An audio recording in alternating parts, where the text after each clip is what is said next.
województwa śląskiego. Gościem Radia Katowice jest dziś, no i właśnie, prasa napisała o tobie profesor od Śląskiego. Zgadza się. To dobrze czy niedobrze?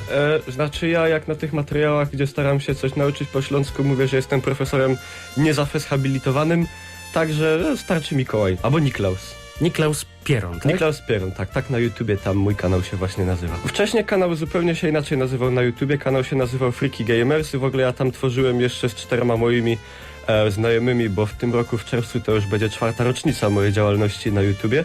No ale jakoś się tak stało, że po prostu jakoś się rozeszliśmy. Ja zostałem sam na tym kanale na YouTubie. No i to, co tam, ten content, to, co tam było tworzone, w ogóle nie miało nic wspólnego z tym. Ta nazwa nie miała nic w ogóle wspólnego z tym contentem. No i postanowiłem jakoś ją tak zmienić, a że jakoś tak przez też audycję tam na żywo na serwisie Hitbox przylgnął do mnie taki pseudonim Niklaus.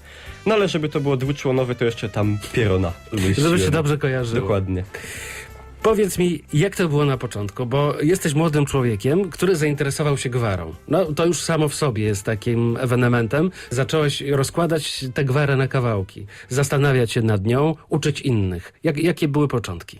Znaczy początki były takie, że jestem synkiem z Bytomia, także gdzieś ten Śląsk był obecny przez całe moje życie, bo i rodzice i dziadkowie też pochodzili z Bytomia i gdzieś w towarzystwie tej śląskiej mowy się wychowywałem, ale nie tak, bo na przykład jeszcze jak uczęszczałem do podstawówki, to miałem takich powiedzmy kolegów znajomych, którzy tylko znali mowę śląską i nie potrafili na przykład się polszczyzną literacką wypowiadać. No i to gdzieś tam do tych dzieci, które albo potrafiły po polsku się porozumiewać, albo nie znały tej mowy śląskiej, bo po prostu nie zostały wychowane w jakiejś śląskiej rodzinie, to było jakoś tam śmieszne. No ja miałem ten plus, że ja jako tako potrafiłem i wypowiedzieć się w mowie polskiej literackiej i po śląsku, ale gdzieś potem tak dopiero we wczesnych, mi się wydaje, to było latach licealnych, gdzieś tam wybrałem się na spektakl tutaj w Katowicach do Teatru Kores na Holonka, który tam był wystawiany. No i obejrzałem ten spektakl i wtedy mówię, przecież to jest tak jak u mnie w domu w zasadzie. Tam te zachowania, tam ta główna postać tego ojca rodziny i tak dalej. Mówię, przecież to nawet te hasła gdzieś są tak podobne do tego, co ja gdzieś tam u siebie w domu słyszałem. No, że coś jest na rzeczy. No i jakoś tak potem stwierdziłem, że czemu by tej śląskiej mowy, tej śląskiej kultury jakoś nie próbować pokazać na YouTubie. Szczególnie, że czegoś takiego nie było nigdy wcześniej na YouTubie. No chyba, że wiadomo, że w postaci tam gdzieś szlagrów zgranych z TV Silesia i tego typu klimatów. No i się okazało nagle, że to się przyjmuje, że jest tym zainteresowanie nawet większe, jakby się ktokolwiek spodziewał, bo tam te pierwsze filmy gdzieś tam w tej mowie śląskiej to w ogóle odbiły się echem dość szerokim po internecie. Tam jeden to już się zbliża do 1 000 000 wyświetleń i to do mnie było coś naprawdę takiego nieoczekiwanego. No i się okazało, że ludzie do tego lgną i tak samo do tego lgną Ślązacy. No Ślązacy już mówię tutaj ogólnie ludzie w ogóle, wszyscy, którzy pochodzą ze Śląska, już tam nie wnikam, czy ktoś się uważa za Ślązaka, czy nie, ale też, a może nawet w zasadzie większa była ta grupa, która w ogóle ze Śląskiem nie miała nic wspólnego. Czyli ludzie gdzieś tam, jak to się u nas mówi, z Polski, gdzieś tam na przykład z Warszawy, w ogóle z północy, że to do nich było coś takiego nowego, co oni mogli tylko znać w zasadzie, no może z kabaretów Młodych Panów, gdzieś tam z Bercika ze Świętej Wojny. No ale nie boisz się tego, że oni się śmieją z tej gwary? Znaczy... Jest taka grupa ludzi, która oczywiście ogląda to w takich celach typowo humorystycznych, którą to bawi, ale trzeba też rozróżnić, że może to kogoś bawić w dobry sposób, może bawić w zły sposób, bo jest niestety grupa ludzi, której się to kojarzy jakoś tak, jakby to powiedzieć. Nie wiem czemu jest grupa ludzi, którym się śląska mowa kojarzy z jakąś taką wiejskością, ale w złym sensie, takim jakiegoś zacofania, prymitywności, czegoś takiego. Z czego przecież to powinno być wręcz na opak. Ta śląska mowa tutaj wyrosła w miejscu, które kiedyś słynęło z najnowocześniejszych technologii i przemysłu w Europie. Także no niestety taka grupa ludzi, którzy jakoś to może by nawet wyśmiewali jest, ale ona myślę nie jest największą grupą odbiorców. Czyli są też tacy, którzy nie mieszkają tutaj, nie znają gwary śląskiej, tylko są, jak powiedziałeś, z Polski, ale traktują to poważnie, tak? Tak. W celach nawet takich edukacyjnych. Też tacy ludzie Jak są. to brzmi po śląsku, tak? Się zastanawiają Tak. i później słuchają. Dokładnie. Powiedziałeś, że jeden z twoich filmów ma blisko 1 000 000 wyświetleń. Czego on Zgadza się. dotyczy? To było, YouTube słynie z czegoś takiego jak jak let's play, gameplaye z gier generalnie, które są komentowane. Ja wcześniej robiłem to samo, co setki naprawdę albo tysiące twórców, z tym, że w tym filmie zdecydowałem się na ten komentarz do gry po śląsku. I po prostu, no i to było to. I to już starczyło, żeby to się tak rozeszło. Masz 21 lat. Idzie mi na 22. Jesteś bardzo młodym człowiekiem, który postanowił zainteresować się gwarą, tak jak mówiliśmy na początku. Jesteś takim młodym profesorem od gwary bez tytułów, ale jeszcze bez tytułów, ale kto wie, jak będzie później. Jakie były początki? Powiedziałeś, że urodziłeś się w Bytomiu, wychowałeś się w Bytomiu. Co było później? Co było później? Była edukacja, jak już to wspominałem w tym wywiadzie do Dziennika Zachodniego, miałem takie szczęście, że wszystkie szczeble tej edukacji przebiegły w zasadzie oddalone od siebie o nie więcej jak 30 metrów, bo i szkoła podstawowa, i gimnazjalna, i liceum. Czyli wszystko w jednym miejscu. Tak, udało się wszystko zaliczyć bez problemu. Potem były studia na Erasmusie za granicą, czyli w Sosnowcu. No, te niestety nie znaczy, no w sumie dobiegły końca, nawet wcześniej jakbym chciał. No i tak to się jakoś kręciło. No i miałem wreszcie okazję wtedy skonfrontować te wszystkie legendy i opowieści o Sosnowcu, które gdzieś tylko słyszałem wcześniej, bo to był wtedy, jak zacząłem studiować, to był pierwszy moment, kiedy w zasadzie odwiedziłem Zagłębie, Sosnowiec, Będzin i tego typu rejony. No i zaskoczenie, zdziwienie? Jakby to powiedzieć, a nikogo nie obrazić. No, legendy częściowo okazały się prawdą.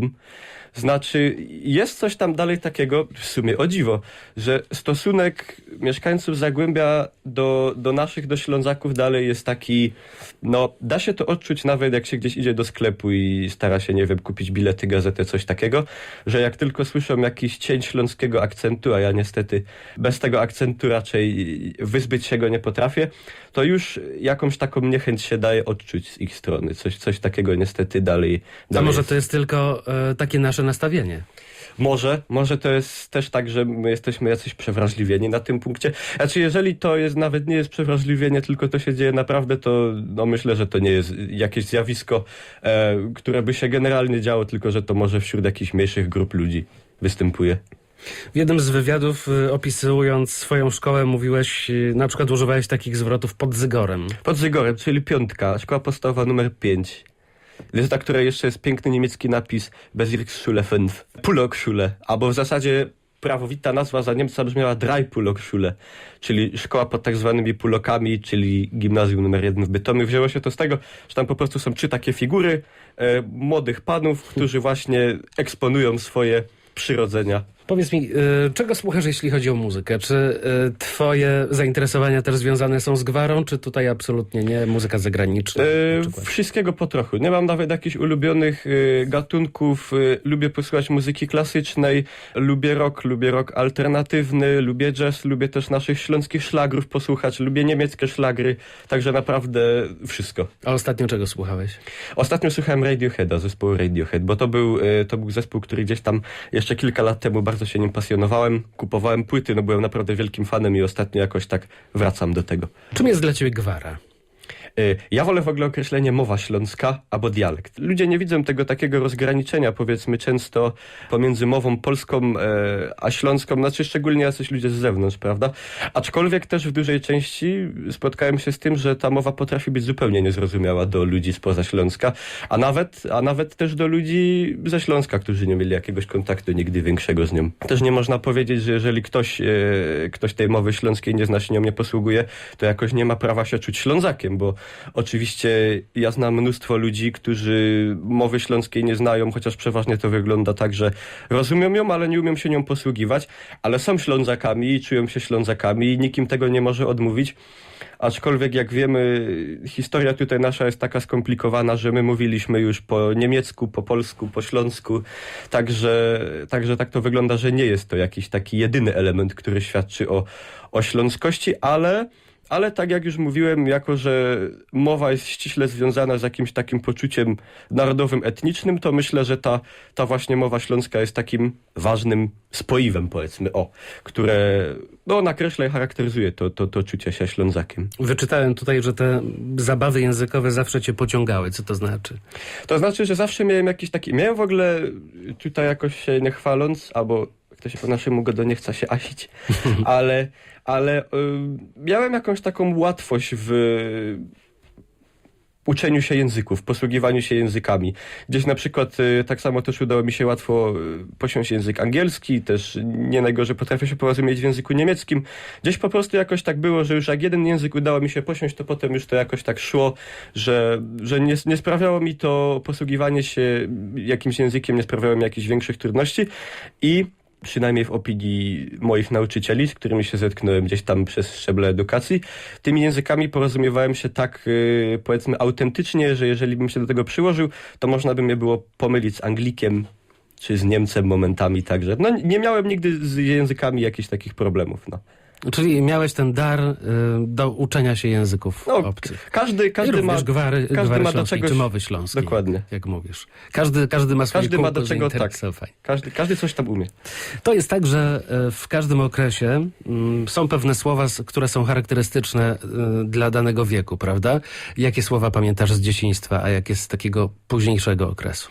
Słowa takie śląskie, które mi się kojarzą z dzieciństwem, to są na pewno wszystkie te słowa, które się wiązały ze wszystkimi zabawami na placu. Tu ten plac jest taki w ogóle, mi się wydaje charakterystyczny, bo tak, bo gdzie niegdzie wychodzą na pole, to chyba w Małopolsce, jeszcze gdzie indziej wychodzą na dwór. Wiem, że w okolicach Poznania w Małopolsce się wychodzi na fyrtel, a u nas się właśnie wyłożyło na plac. I wyłożyło się na plac pograć w bala i stawało się na budzie i strzelało się z kepy i tego typu właśnie całe to słownictwo związane z zabawami takimi typowo dziecięcymi gdzieś tam na podwórku, a już później też z ciekawości zacząłem sięgać do jakichś takich, powiedzmy, są takie internetowe gdzieś spisane słowniki mowy śląskiej i zacząłem odkrywać takie słowa, które już na przykład wychodzą kompletnie z użytku jakiegoś takiego, które są takimi archaizmami. Na przykład, już nie słyszałem, żeby ktoś na kałamarz używał słowa tintinfas, albo żeby ktoś na ropuchę mówił rapitouza i tego typu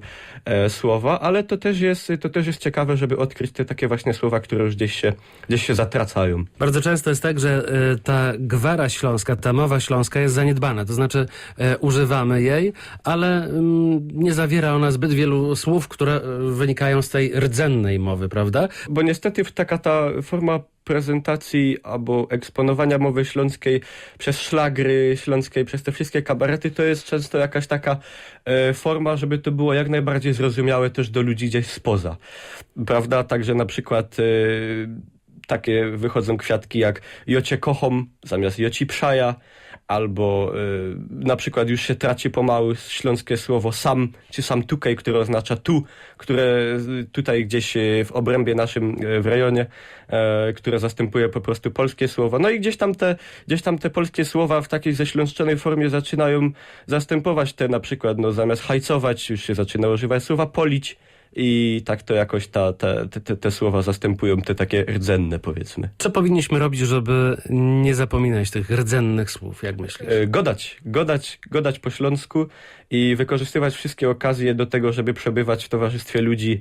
Jeżeli jesteśmy osobą, która nie miała gdzieś wcześniej kontaktu z tą mową śląską, to gdzieś przebywać w towarzystwie ludzi, którzy tą mowę znają, których jest to mowa ojczysta i godać po śląsku, bo jak nie będziemy godać, to niestety już jest to zauważalne w tych coraz młodszych pokoleniach, że to nastawienie do tej mowy śląskiej, nawet jeżeli rodzice gdzieś tam byli Ślązakami czy dziadkowie, to już na przykład ich dzieci czy wnukowie jakoś już nie ciągnie ich do tego, żeby się tą mową porozumiewać. Też nie można się z drugiej strony dziwić, bo po prostu każdy chce być jak najbardziej zrozumiały i nie będziemy do kogoś na siłę godać po śląsku, jeżeli ktoś tego nie rozumie. To by się mijało z celem kompletnie. Kto był dla ciebie taką największą i najlepszą encyklopedią, jeśli chodzi o zasób słów gwarowych? Znaczy takim w ogóle punktem wyjścia jakby do tego godania po śląsku był oczywiście mój dziadek, który tak samo jak ja też się urodził w Bytomiu i pomimo, że gdzieś tam do nas w domu czy domie stricte, jak to się mówi, richtig po śląsku nie godał, ale słyszałem gdzieś tam, jak rozmawia ze swoimi kolegami, czy gdzieś tam ze sąsiadami i gdzieś to właśnie stąd się wzięło. Ja pamiętam, kiedy używa się gwary i kiedy nawiązuje się do dziadków, pradziadków, to ja wyobrażam sobie takie właśnie śląskie familoki z tymi czerwonymi oknami i do tego te podwórka, gdzie są chlewiki, tak? No i tam właśnie siedzący sobie dziadek z palącą fajką albo papierosem. Nie było familoka i czerwonych okien i zamiast kurzenia faj było kurzenie cigaretów pokątne w piwnicy w tajemnicy przed babcią. Dziadek się ukrywał, ale było granie w karty tradycyjne było rżnięcie w szkata, w brydża, w pokera, był kanarek w klatce, także te elementy. No, ten kanarek właśnie jest związany bardzo były. i to z górnictwem, prawda? Z górnictwem, pomimo że mój dziadek akurat nie był górnikiem, ale gdzieś ten kanarek właśnie też się tam pojawił. Czytamy dalej. Teraz internauci oglądają jego serię Śląskie Słowa na dziś. Każdy odcinek ma swój temat przewodni. Na jego bazie Niklaus, profesor, uczy kilkosłówek. Przypomina to trochę naukę języka obcego dla dzieci, okraszone sporą porcją humoru. Częściowo o tym już powiedziałeś, ale wróćmy do tego tematu.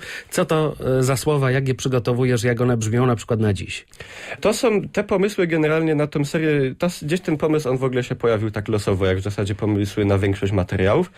I stwierdziłem, że brakowało mi jakiejś właśnie takiej serii na YouTubie po śląsku w jakiejś takiej przystępnej formie, którą by można było w zasadzie zrobić w dowolnym momencie i która by nie wymagała jakichś takich potężnych, powiedzmy, nakładów pracy. No i pomyślałem, że to jest idealna forma właśnie, żeby w filmie 3, 4 czy tam 5 śląskich słów, prawda, zaprezentować, w jakich sytuacjach można ich użyć, w jakich kontekstach, jak one się tłumaczą na polski. No i jak widać, chyciło. Generalnie chyciło i to się sprawdza. No a jak się pojawiają pomysły na te słowa? No pojawiają się w zasadzie znikąd. No gdzieś tam siedzę sobie, to nie jest tak, że ja na przykład siedzę z zeszytem w ręce i się zastanawiam, kurde, co teraz tu zrobimy w następnym odcinku. Nie mam na dziś nic. Nie mam pomysłu, nie mam na dziś nic. Nie, to tak to nie jest. Po prostu gdzieś siedzę i nagle gdzieś pojawia się losowy pomysł, albo ja gdzieś patrzę w kąt mieszkania i zauważam to i powiem, a dzisiaj się pogadamy o tym. Ostatni odcinek bodaj pojawił się przeszło 2 tygodnie temu i mam plany, ale nie chcę zdradzać tych Dobra, planów. no to powiedzmy, co było 2 tygodnie temu. 2 tygodnie temu, o ile się nie mylę, były słowa związane z zolytami. Czyli jak to się łączy z dziołchami i tego typu rzeczy. A to kolega o czymś myślał poważnie, tak? I to się bardzo przyjęło i może tam nawet ktoś zastosuje w praktyce. Mam nadzieję, że pomoże. To skoro jesteśmy przy tym wątku, to opowiedz jeszcze, jeśli możesz, coś o swoim życiu prywatnym, jak wygląda twój dzień, co teraz robisz? Ja robię to. To jest to wszystko, co ja w tym momencie robię, czyli YouTube, też streamowanie, czyli audycje na żywo na portalu Hitbox. No oprócz tego tam dochodzą, wiadomo, sklep z koszulkami i inne tego typu rzeczy połączone z tą działalnością. No i jak wygląda dzień? Budzę się rano, jem śniadanie, siadam przed komputerem, robi się ciemno, schodzę z komputera i idę spać. Czyli to jest te takie, jak to pewnie mawiała niejedna mama jednemu dziecku, ledwo wstaniesz, ledwo oczy otworzysz już do komputera. No tak, ale nie szkoda ci tego, że świat się wokół rozwija, że trzeba wyjść do ludzi, że trzeba być na zewnątrz? Ale nie, to bez przesady. To nie jest aż tak, że ja się zamykam w piwnicy i nigdy z niej nie wychodzę. Nie. Pomimo tego, że to zajmuje to tyle czasu, ile zajmuje praca. No powiedzmy, siedzę przy tym komputerze 8 godzin, 10 godzin, no ale potem wychodzę i spotykam się ze znajomymi i z przyjaciółmi i wyjeżdżam też gdzieś poza Śląsk, także no to nie jest tak, że tylko siedzę cały czas tam. Co chciałbyś robić w przyszłości? Też to, czy coś innego? Ja tak jakoś daleko w przyszłość nie wybiegam z tego względu, że czasy są takie, jakie są i robię to na ten moment, co dobrze idzie. A jak to się skończy, to będziemy się zastanawiać nad czym innym. Przynosi dochody? Przynosi dochody. Nie są to kokosy, ale idzie. Dobrze, to zapytam inaczej. Co jest twoim marzeniem w takim razie? Co jest moim marzeniem? Takim bardziej osiągalnym, czy takim... I osiągalnym, i nieosiągalnym. Dobra, to takim bardziej osiągalnym... Ja mam takie... To nie będzie nic takiego szokującego. Ja bym chciał spokojnie sobie żyć i robić to, co robię. I żeby to gdzieś tam docierało do ludzi, żeby ktoś z tego czerpał satysfakcję, żeby ktoś tam się uśmiechnął przy tym, żeby się ktoś dowiedział czegoś. Też bardzo by było miło, jeżeli by się okazało, że mowa śląska się nie traci, tylko jakoś się rozwija, że chociaż ostatnio jest jakiś taki trochę renesans, że i pojawiają się sklepy z odzieżą śląską, gdzieś to zaczyna. Gdzieś to po długich latach takiego, gdzie to było gdzieś schowane i ludzie się tego wstydzili i tak dalej, to gdzieś to z tej piwnicy wyłazi i gdzieś taki renesans ta śląska mowa i śląska kultura przeżywa. I chciałbym, żeby to trwało dalej, żeby się tak rozwijało. To z takich realnych marzeń, a z takich marzeń sennych, powiedzmy, to chciałbym się cofnąć gdzieś tak powiedzmy 100-120 lat wstecz i zobaczyć wtedy, jak wyglądał nasz Śląsk, jak wyglądał Bytom, jak to wszystko wtedy się Ty jesteś się, poważnie się zakręcony toczyło. na tym punkcie. No jestem, to fakt. Stare widokówki zbierasz? Stare widokówki, gdzieś tam Wiedziałem. cała półka książek, stare mapy przedwojenne, to wszystko, jak to kiedyś wyglądało, jak ten Śląsk wyglądał za Niemca, to gdzieś się zna tylko z opowieści już, ze zdjęć, ze wspomnień tam gdzieś dziadków, gdzieś opowieści jakichś starszych ludzi, to już niestety, to już czasem wiadomo, gdzieś te wspomnienia się będą rozmywały. No. Ale w pewnym momencie swojego życia będziesz się musiał, czy chciał ożenić, założyć rodzinę. Kim powinna być twoja wybranka w takim razie? Znaczy wybranka serca już generalnie jest. O, to I dobrze. to nie jest wybranka serca ze Śląska. O, to źle. Czemu źle? To jest serce, jak to by powiedzieć, miłość nie zna podziałów etnicznych. Także, ale to jest już tutaj, to jest w ogóle takie do mnie zawsze śmieszne, że kiedy tutaj moja narzeczona do mnie przyjeżdża, gdzieś tutaj dłużej przyjeżdża na Śląsk i potem wraca do siebie, to już gdzieś ten śląski akcent zaczyna przejmować i potem już jakieś osoby zaznajomione mówią, że o, już zaczynasz po śląsku brzmieć. Bo to jest tak to faktycznie oddziaływuje, że nie potrzeba dużo, a wystarczy przebywać przez jakiś czas gdzieś w towarzystwie takim, gdzie się mówi po śląsku, gdzie jest ta mowa obecna i już to zaczyna wpływać na... Gwara jest tak silna, prawda? Oddziaływuje, że, dokładnie. łatwo się nią zarazić. Dokładnie. Co w najbliższej rodzinie, powiedz? Żyjesz z rodzicami mieszkasz w tej chwili? Nie. Nie mieszkam z rodzicami, aczkolwiek często mamę moją odwiedzam. Ale w Bytomiu mieszkasz. W Bytomiu, tak, mieszkam w Bytomiu. No i większość rodziny też mieszka w Bytomiu. Odwiedzam moją mamę gdzieś tam, ale jakoś nigdy tematem rozmów nie jest to, co ja robię gdzieś tutaj powiedzmy zawodowo, aczkolwiek wszyscy czytali wywiad w Dzienniku Zachodnim, wszyscy byli bardzo dumni i zadowoleni i też z tego, że tutaj przyjeżdżam, bardzo się cieszyli i na pewno będą słuchać, także są zadowoleni, sprzeciwów nie ma. To ja ci życzę wszystkiego najlepszego, żeby spełniły się te twoje marzenia, ale chciałbym jeszcze, żebyś po śląsku pozdrowił słuchaczy Polskiego Radia Katowice, żeby wiedzieli, że wiesz, że to prawdziwy Ślązak był u mnie. No to ludkowie, któreście tego słuchali, co wam mogę powiedzieć, no. Ja sam godą Niklaus, ja wam życzę pełnomyca, jak to godą mój opa, chowcie się i patrzcie tam jako. Dziękuję bardzo. Profesor od Śląskiego, bez tytułów, jeszcze bez tytułów, ale kto wie, Niklaus Pieron, tak? Zgadza się. Tak go możecie znaleźć, szukając w komputerze. Bardzo ci dziękuję za to dzisiejsze spotkanie. Pierwsze, ale nie ostatnie, bo może będzie jeszcze okazja, może coś wydarzy i wtedy spotkamy się tutaj. Pogodomy się, pousprawiamy się, ja po naszemu. Tak to będzie, tak bych to widział. Bardzo dziękuję. Dziękuję pięknie.